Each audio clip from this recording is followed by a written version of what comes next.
Boa noite, pessoal.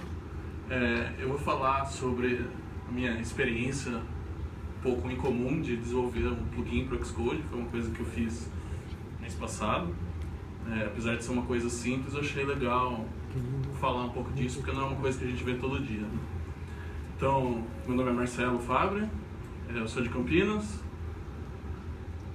Como vocês podem ver, eu torço Palmeiras. Talvez isso explique a abundância de verde nos slides na minha camiseta. E desenvolvo para iOS desde 2011, acho. Enfim, faz um tempo. Trabalhei na Móvel com metade desse bando aqui. E é isso. O problema que eu queria resolver com a criação do plugin, né? Não cheguei a vou criar um plugin porque é legal. Não, foi porque eu tinha um problema, por mais idiota que fosse, ainda era um problema. Então, quem usa storyboard, que deve ser, sei lá, a maioria tirando o pessoal que está ali no canto, sabe que quando você cria um outlet, o Xcode gera alguma coisa desse tipo quando você arrasta para criar a variável. Então, property, wiki no atomic, outlet, ylabel e o nome da variável. Aí beleza. Só que tem um wiki no atomic aí. E isso me irrita um pouco, porque o nosso style guide fala que a ordem tem que ser no atomic, ou atomic, wiki, strong copy, depois read only, depois a notação de nulabilidade. E a gente tinha duas opções, ou ignorar o style guide nesse caso, ou ficar trocando toda vez. E nenhuma das duas opções era muito legal. Então, eu fiz o que qualquer um faria, procurei no Google Create Xcode Plugin. E é isso. Um dos primeiros resultados, ou o mais relevante pelo menos, é um blog post no blog de engenharia da Artsy, feito pelo Horta, explicando a experiência dele também de construir um plugin do Xcode. No caso deles, eles rodam um teste unitário, eles usam uma ferramenta do Facebook para validar o resultado dos testes visualmente. Então ele tem uma screenshot de referência e ele compara com a screenshot rodando o teste, com o resultado do dispositivo. E até aí beleza, só que era meio ruim comparar o resultado, né? Principalmente quando o teste falha, né? Porque quando ele está passando, beleza. Então, eles tinham esse problema também, e o que eles fizeram foi criar um plugin que chama Snapshots for Xcode, que ajuda nisso. Então ele mostra as duas screenshots quando um teste falha, tanto a esperada quanto a real. Então, um dos primeiros passos que eles descrevem nesse post é o uso do Alcatraz. Acho que uma boa parte das pessoas deve estar familiarizado com ele. O que ele é um gerenciador de pacotes para Xcode, gerenciador de plugins e temas, basicamente. Então ele por sua vez é um plugin, então meio meta isso, mas você consegue instalar outros plugins por ele. E um desses plugins, na verdade é um template, desculpa, que tem esse Xcode plugin, que coincidentemente ou não, foi feito por uma das autoras do Alcatraz, então acho que eles sabem o que estão fazendo. Então, o primeiro passo é instalar esse template. Não sei o que aconteceu. Enfim, outro plugin chama Xcode Explorer. Com ele você consegue, uma das coisas que ele faz é inspecionar todas as NS notifications que são geradas pelo Xcode. Então, vocês vão ver que toda vez que você usa o Xcode para fazer alguma coisa, ele gera um monte de notificação que é usada internamente. Então, no caso, aí está selecionada a notificação que eu usei, que é alguma coisa document de change notification. Mas, ou seja, é basicamente você abrir ele, começar a gravar, fazer a ação que você quer pegar, né? Que você quer que seja o trigger do seu plugin, que você quer fazer alguma coisa. E descobrir qual que é a notificação mais apropriada para fazer isso, qual que vai dar as informações que você precisa. Então, feito isso, e usando aquele template que foi baixado pelo Alcatraz, ele gera um código de boilerplate que ele instancia um plugin, então é um singleton, como sempre. Enfim, aí tem só um monte de baboseira, ele registrando a notificação e depois removendo no delock, nada muito absurdo. Aí agora está a parte mais legal, que é a parte que a gente começa a fazer alguma coisa. Então, assim que receber a notificação que abriu, né, que é o dia de Application Finish Launch, a primeira coisa que a gente faz é se registra dessa notificação, porque a gente não precisa mais dela. E a segunda é ouvir essa notificação privada.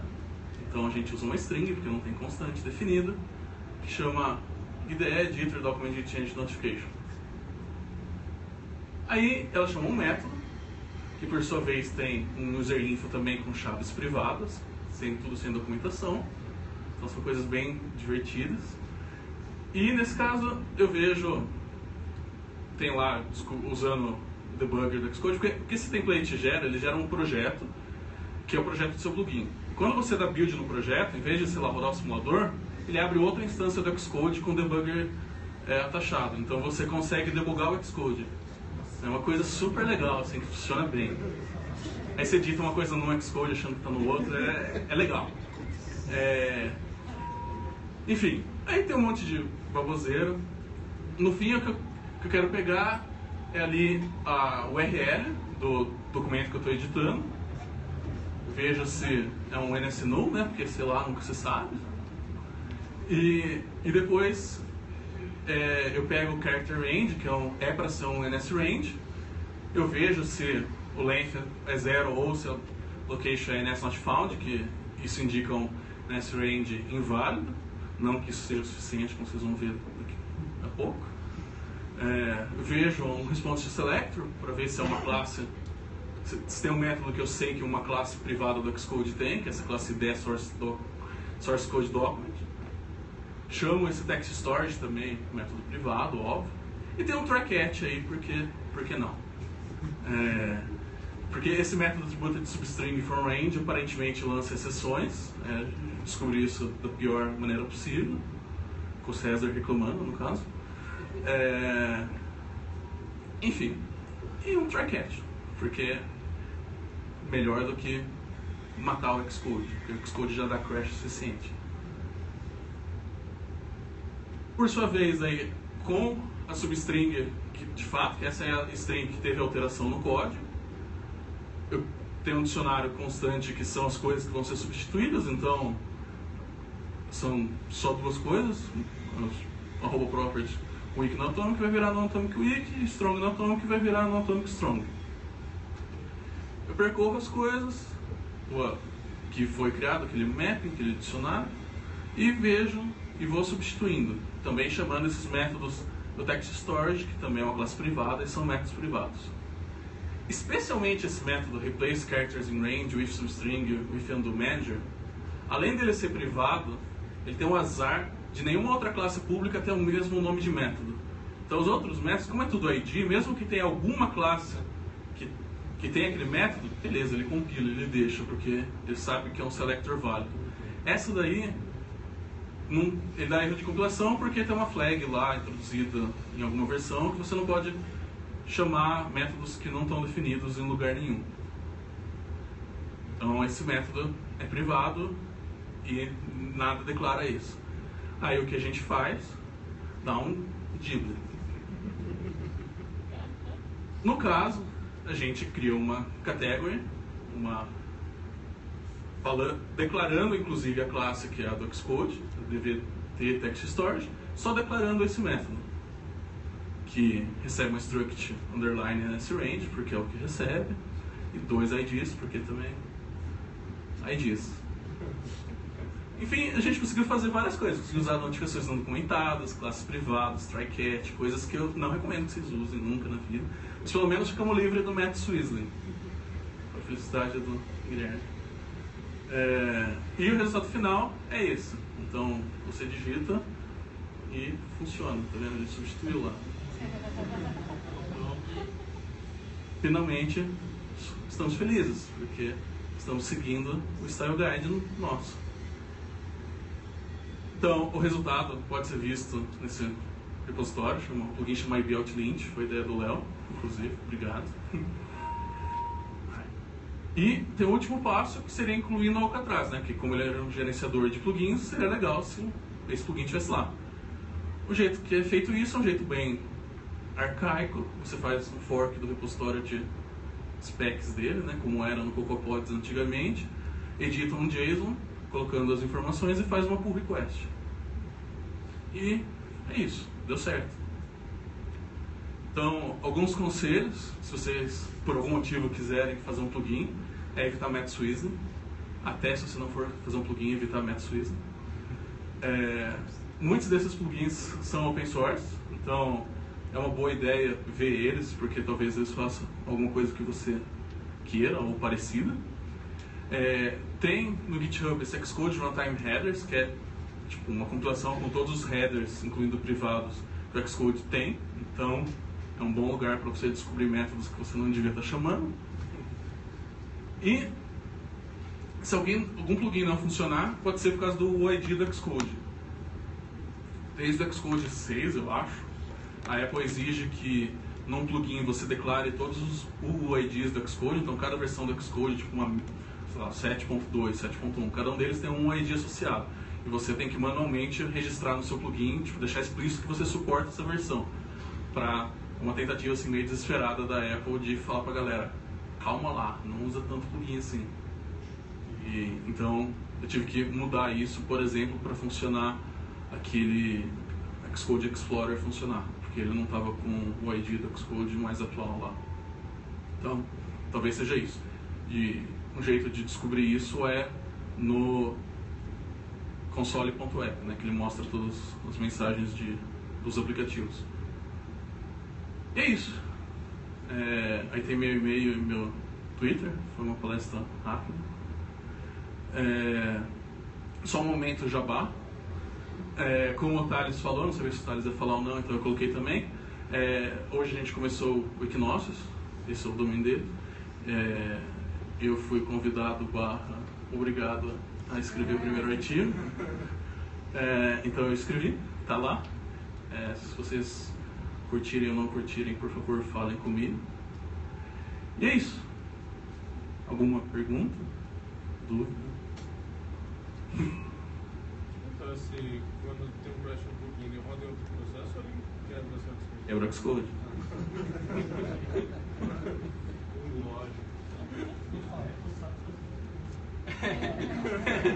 Eles devem fazer vários plugins, né?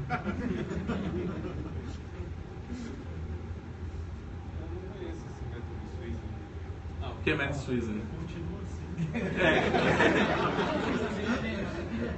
Matt Swisney é a incrível capacidade, pro bem ou pro mal, que você tem de, em tempo de execução, trocar a implementação de um método. Então você pode falar que algum método, sei lá, se tem um método nessa string with format. Você pode, sei lá, em vez de ele fazer o que ele faz, retornar CocoaHeads. Então, isso é útil quando você não tem o código fonte do que você está chamando e eventualmente você encontra um bug, por exemplo, no iKit, que também acontece algumas vezes. Mas é perigoso porque qualquer mudança deles você pode estar quebrando tudo.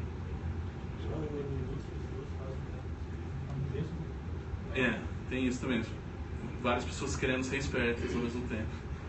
E, inclusive tem uma curiosidade que já vi vários tweets de gente da Apple falando que várias partes da Foundation e do iKit, eles detectam se você faz o iKit e faz se você faz Matt Swisney e faz o Matt Swisney de volta, para ignorar o que você mudou. Porque eles também não gostam muito que as pessoas façam Matt Swisney nas coisas deles e reclamem depois. Pode ser também. Espero que não. O PDF Kit, se eu não me engano, ele usa para bem, né? O Stevich é um cara que faz Matt Swisney com alguma frequência. Tem uma biblioteca dele, inclusive, o Aspects, que é super interessante para você. Tipo, ele faz Matt Swisney anteriormente, mas ele esconde isso de você. Mas você tem a possibilidade de incluir código antes ou depois, ou trocar de vez de alguma função. Então, sei lá, Você tem o iView Controller, você tem o View de Load, você quer fazer uma coisa de Analytics, por exemplo. Você pode usar o Aspects para fazer, tipo, sempre que depois de terminar o View de Load, você chama algum log da vida, assim, entendeu? Você chegou a olhar alguma coisa sobre o pessoal que está escrevendo o Swift Package Manager? Eles, acho que aquele Mike, esqueci. Não, Matt, o outro cara. Ele mesmo. Ele falou alguma coisa esses dias que está começando a trabalhar na integração do Swift Package Manager com o Xcode. Você chegou a olhar alguma coisa como ele fazendo? Ele é alguém que está dentro da Apple. Teoricamente isso seria algo a ser feito via plugin, né? Pelo que eu vi rapidamente pelo Twitter, assim, a integração que ele está se referindo no momento é a criação de um projeto do Xcode, basicamente. Tipo, criação... Um template. Não é nem um template, é criar um projeto a partir de linha de comando. Tipo, porque hoje o Swift Package Manager não funciona direito com o Xcode em geral. Tipo, ele não gera não tem como você editar facilmente no Xcode um pacote do Swift Package Manager. Tipo, você cria uma biblioteca, não tem como editar no Xcode a princípio, tipo, compilar facilmente. Então, a integração que eles estão trabalhando é a criação de um projeto do Xcode a partir da definição deles lá, né? Porque eles têm lá o package.swift e criação disso. E eles falaram que até, tipo, isso é uma solução temporária, porque idealmente o Xcode vai fazer isso. Mas acho que eles não pensam em fazer um plugin, porque seria muito irônico alguém da Apple ter que fazer um plugin para alguma coisa da Apple.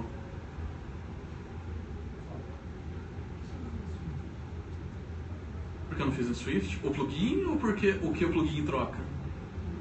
O plugin? Porque eu podia precisar fazer método Swiss, essas coisas, chamar coisa select, perform selector, nunca se sabe, né? Eu não tinha certeza que eu ia encontrar pela frente. Achei que andando, mexendo com o Objective-C, eu ia poder fazer mais gambiarra. Sabe se tem algum plugin para visualização de JSON do Xcode? Visualização melhor? Eu acho que eu já vi, mas tipo, nesse Alcatraz tem muito plugin, porque ficou meio na moda usar plugins, então tem plugin para várias coisas. Eu acho que para JSON, eu acho que eu já vi, mas não tenho certeza de cabeça. Se não tiver, tá aí a oportunidade.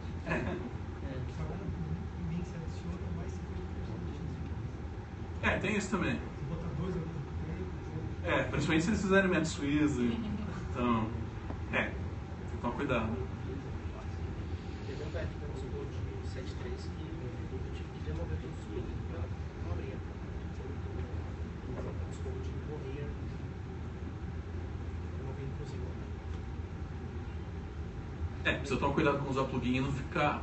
Às vezes os plugins estão quebrando o Xcode e você acha que é o Xcode. Muitas vezes é o Xcode, mas... Enfim, não sejamos injustos.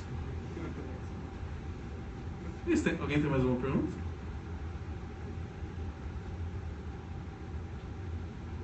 Isso. Obrigado. Espero que vocês tenham gostado.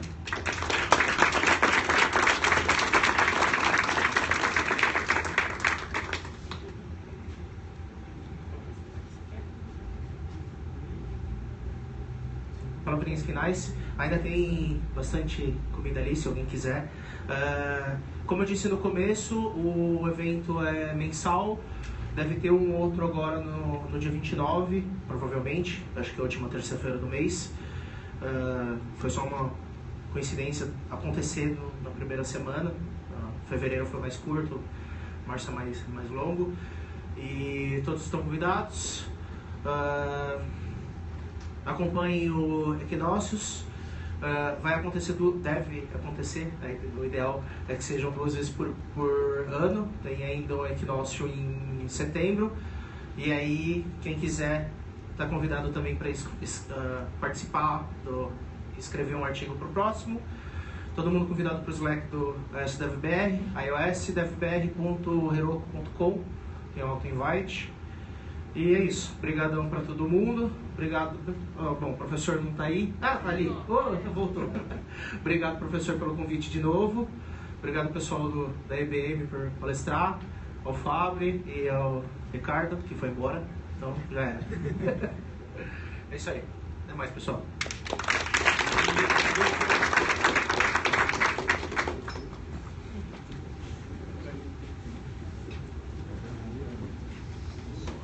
Só mais um.